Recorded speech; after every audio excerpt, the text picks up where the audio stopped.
Hi, I'm Deboki Chakravarti, and welcome to Crash Course Organic Chemistry. The science of chemistry is pretty incredible because it's the science of everything. Stars and computer hard drives and desks and our bodies are all made up of different arrangements of atoms that are bonded together, breaking apart, or reacting with each other all the time. We already did a crash course about the wonders of general chemistry, so this course will focus on just a slice of that pie because we're talking about organic chemistry. And organic chemistry is the study of molecules that have carbon atoms. With 4 valence electrons, carbon often catenates, which means it bonds to itself. So it forms lots of different compounds. You can get long chains of carbons and hydrogens like dodecane, or rings of carbons like anthracene, or complex structures with multiple rings and other atoms like the steroid estradiol. You might think that the whole focusing on carbon thing would rule out a lot of the universe. And it does rule out things like glass, rocks, minerals, and gems other than diamonds. But organic chemicals are pretty much everywhere. Over these 50 episodes, we'll discover new reactions, new compounds, and new methods to understand them. And all of these discoveries didn't just appear in a chemistry lab notebook overnight. They're the result of centuries of hard work, isolating chemicals, trying to figure out what they do, and stumbling upon happy accidents that led to revolutionary ideas. A big part of understanding organic chemistry is grasping the logic behind everything from molecular structures to chemical reaction mechanisms. Even though these kinds of problems can feel overwhelming, treating them like a puzzle can help us make sense of them. So let's start our story with the birth of modern organic chemistry, which begins right around the mid-1800s.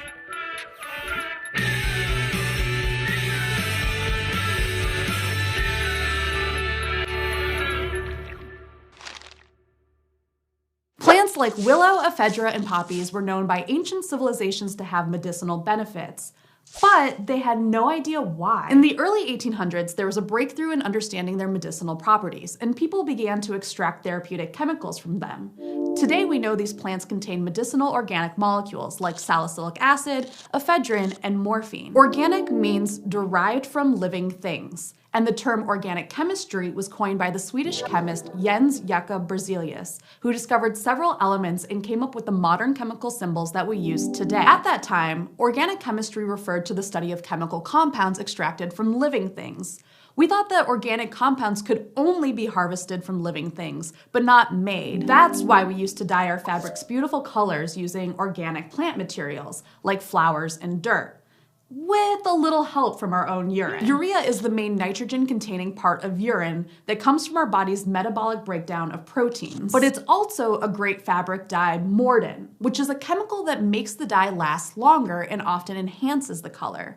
This is because urea can form a chemical bridge between the dye molecule and the fabric, and it shields the dye from fading. There's evidence that urea was used by ancient civilizations as a dye additive, particularly for indigo dye, the same dye that makes our jeans blue. In ancient Rome, people would even sell their urine to dyers to make some money. It was such a big business that the government even passed a urine tax to get a cut of the profits. If you've ever tie-dyed a shirt, the colored dye solution probably had urea in it too. But don't worry, since we've moved beyond the get every chemical from living things days of organic chemistry, it's not derived from urine. This urea is synthesized from an inorganic compound. And for that, we can thank German chemist Friedrich Wöhler.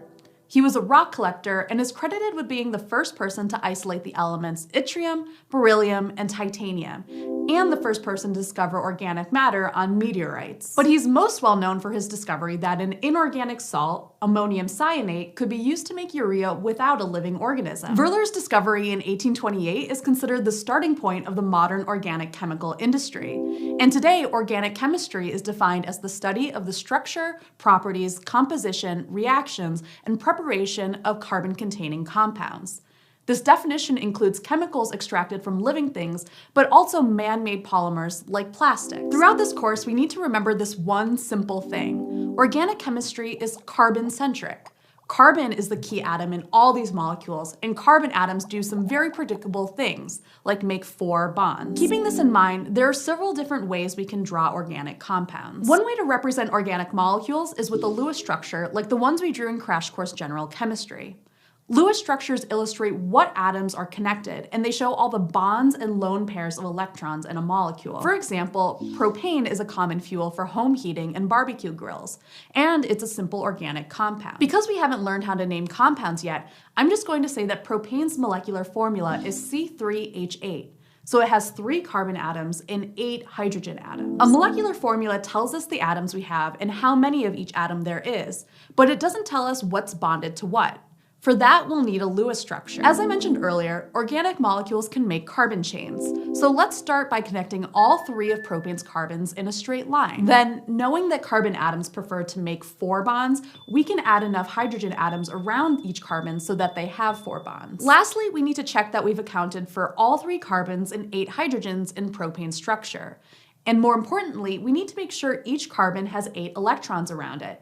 An octet. Remember that each bond represents 2 electrons, so 4 bonds per carbon is 8 electrons. So we're good. Writing Lewis structures for small carbon chains isn't too bad, but drawing a bigger organic structure that shows all of the bonds, hydrogen atoms, and electrons can start to get complicated. And let's be real, we're busy chemists. We don't have the time to draw every structure like this every time. So the first simplification we can make is called a condensed structural formula, where we group all of the hydrogens together next to the carbons they're bonded to, instead of drawing each one separately. That's better, but it's still a bit crowded. So we can simplify the structure even more by removing all the carbons and their attached hydrogens.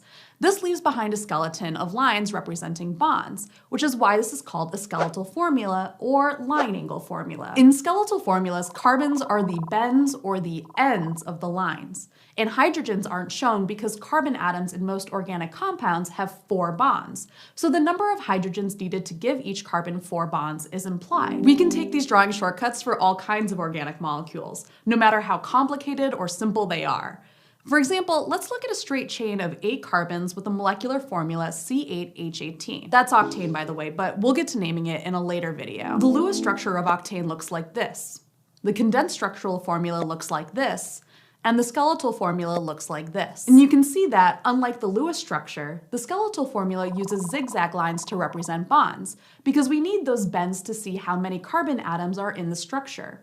One long straight line basically wouldn't tell us anything. We'll need to move between these structural representations a lot throughout this series. So given the skeletal structure for isooctane, an important component in gasoline, we'll need to know it translates to this condensed formula and this Lewis structure. But the thing is, organic chemistry isn't just carbon and hydrogen atoms. We have a whole periodic table of elements. We've even got a poster. Though, there are a few main ones that are commonly a part of organic compounds.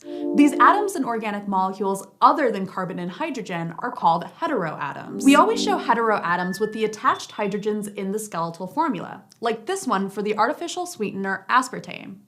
Also, it's sometimes helpful to show the lone pairs of electrons on heteroatoms, because it'll help us think about chemical reactions. Skeletal formulas make it easier for us to focus on the parts of an organic structure that are non-carbon atoms or have double and triple bonds.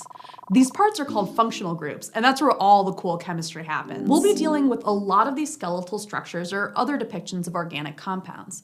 But it's also important to remember that these chemicals are real things that we use on a daily basis. Aspartame, which I just mentioned, is in the little blue sugar packs that we add to our coffee, and this cup is already full of organic compounds that give coffee its taste and smell, and most importantly, the caffeine that helps us wake up in the morning. The whole reason anyone can see this video in the first place is an organic chemical called retinal, a molecule in our eyes that's responsible for turning visible light into nerve signals. And not to mention, most video screens and computer equipment have lots of organic polymers. One important breakthrough in polymer chemistry in the 1970s was how to make plastics conduct electricity. These special kinds of polymers are responsible for lightweight laptops, tablets, and phones we carry around, because plastics are a lot lighter than metals. Also, light-emitting polymers are responsible for full color displays. These light-emitting polymers behave almost like metals, but change colors with different amounts of electricity. Plenty of natural things like flowers, fruits, and vegetables are colored because of organic compounds too. Like beets are high in betanin, a dye that gives them a lovely purple color. Some people don't metabolize betanin, so it turns their urine and feces purple. It's also a great fabric dye. So to bring this all full circle, organic compounds give color to a lot of the foods and other things we see every single day, whether they're fixed with urea or not. I hope you're just as excited as I am about how diverse organic compounds are. We're going to learn so much together. But in this episode, we talked about the origins of modern organic chemistry, how to write Lewis structures, condensed structures, and skeletal formulas, a brief introduction to functional groups and heteroatoms, and how Romans used to soak their fabrics in urine dye to make them pretty colors. Next time we'll work on nomenclature and what to call these organic molecules. Thanks for watching this episode of Crash Course Organic Chemistry.